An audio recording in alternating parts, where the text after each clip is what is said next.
प्रिय दर्शकों, आपको प्यार भरी नमस्कार। जिंदगी में उम्मीद का साथ मत छोड़ना। यह कहानी एक दिव्यांग राजा की है, जिसके राज्य में कोई भी परेशानी या समस्या नहीं थी। सभी लोग उस राजा से बहुत खुश थे और ऊपर वाले से धन्यवाद करते थे कि इतने अच्छे राजा उनको दिए। वह राजा दिव्यांग था, एक आंख नहीं थी, एक पैर नहीं था, लेकिन फिर भी उसको किसी बात का मसला नहीं था। एक दिन राजा अपने महल के गलियारे में घूमते हुए अपने पूर्वजों की दीवार पर लगी हुई तस्वीर को देखने लगा और सोच रहा था कि मेरे पिताजी इतने सूरवीर थे और आगे उनके पिताजी भी इतने सूरवीर थे। शुक्र है हमें सूरवीरों के खानदान में जन्म लेने का मौका दिया है उस रब ने। राजा ने सभी चित्रों को बारी बारी देखते हुए जब आखिरी चित्र पर पहुंचा, तो जहां आखिरी चित्र के बाद जो दीवार खाली पड़ी थी, खाली जगह थी, उस जगह को देखकर राजा चिंता में पड़ गया। क्योंकि राजा को ये मालूम था कि जो जगह खाली पड़ी है उस पर वहां पर राजा की तस्वीर लगेगी। अब यहाँ जो तस्वीर लगेगी वह उसी की लगेगी। लेकिन राजा इस बात से चिंता में पड़ा था कि उसकी तस्वीर कैसी लगेगी, कि वह उसको इस बात की चिंता नहीं थी कि वह मर जाएगा। चिंता इस बात की थी कि वहां जो पेंटिंग लगेगी वो देखने में कैसी लगेगी, क्योंकि राजा का एक आंख और एक पैर तो है नहीं। अब वह बड़ी चिंता में पड़ गया और सोचने लगा कि गलियारे में सभी पेंटिंगें इतनी शानदार हैं, पर लेकिन जो मेरी पेंटिंग लगेगी वो एक पैर और एक आंख ना होने की वजह से खराब लगेगी, बहुत ही भद्दी लगेगी सबसे। राजा ने सोचा कि मेरे मरने के बाद पता नहीं कैसी लगे पेंटिंग बने, क्यों ना अपने जीते जी यही काम अच्छे तरीके से करवा दूं। तो राजा ने पूरे राज्य में ऐलान करा दिया कि सभी पेंटरों को राजा के दरबार में बुलाया गया और कहा गया जो भी पेंटर राजा की शानदार पेंटिंग बनाएगा उसे शानदार इनाम भी मिलेगा।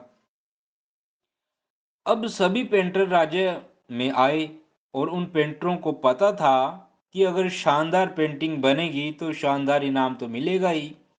लेकिन जिस राजा की एक आंख नहीं, एक पैर नहीं, उसका शानदार पेंटिंग कैसे बनेगा? ये पॉसिबल ही नहीं। पेंटर सोच रहे थे कि इनाम का तो पता नहीं, लेकिन अगर शानदार पेंटिंग नहीं बनी और राजा को गुस्सा आ गया तो सजा तो जरूर मिलेगी। इसलिए बड़े बड़े चित्रकार भी आगे नहीं आए।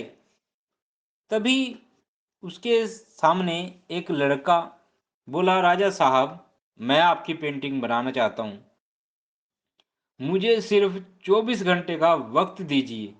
अब सभी बड़े बड़े पेंटर हैरान हो गए कि लड़का क्या पेंटिंग बनाकर लेके आएगा। अगर राजा की पेंटिंग पसंद नहीं आई तो इसे राजा जरूर इसे सजा जरूर मिलेगी। राजा बोला, ठीक है, आप बनाकर लेकर आइए।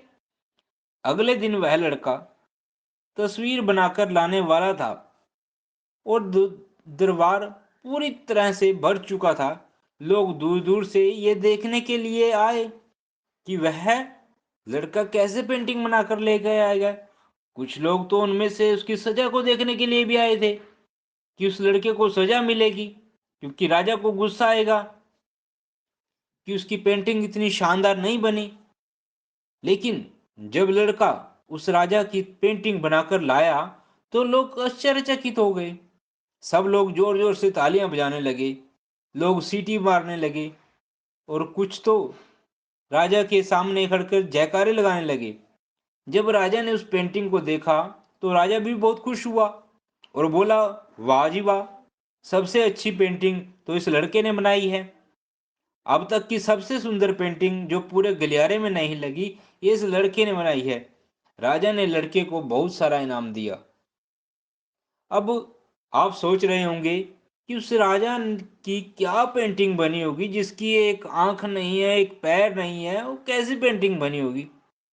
उस लड़के ने उस तस्वीर में लड़के ने उस राजा को एक घोड़े पर सवार किया एक साइड में से उस राजा को के एक पैर दिखा रखा था और राजा तीरंदाजी करते हुए निशाना लगा रहा था। अब आप सोचिए, जब तीरंदाजी करता है तो उसमें हमारी एक आंख बंद हो जाती है और निशाना लगाते वक्त एक आंख बंद हो जाती है। और उस लड़के ने उस राजा की वही आंख बंद की जो राजा के पास नहीं थी।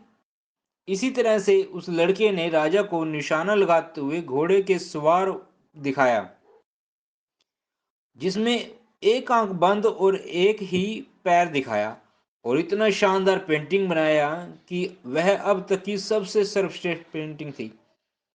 उस लड़के के सामने भी चुनौती भी थी, संकट था, लेकिन उसको सकारात्मकता का साथ नहीं छोड़ा। जिंदगी में आप भी